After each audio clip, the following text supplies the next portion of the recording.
खबर शामिल करते हैं मुजफ्फराबाद आज़ाद कश्मीर से report Haji Mohammad Nasir Qadri advertisement director PNP news HD.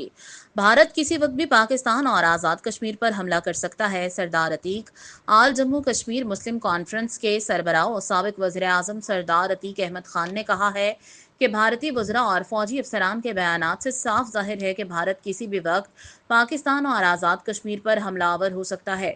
उन्होंने कहा कि मौजूदा हालात में पूरी कौम और अफवाज पाकिस्तान को हाई अलर्ट रहने की ज़रूरत है। आज़ाद कश्मीर की अवाम अपने मुतालबात के लिए पुरअमन जिदोजहद कर रही है, लेकिन भारत अपनी अंदरूनी नाकामियों और बदनामी को छुपाने के लिए पाकिस्तान और आज़ाद कश्मीर के खिलाफ मुहिम जोई की तैयारियों में मसरूफ़ है। सरदार अतीक ने कहा कि अगर भारत ने जारहियत की तो पूरी कश्मीरी कौम अफवाज पाकिस्तान के शाना बशाना खड़ी होगी।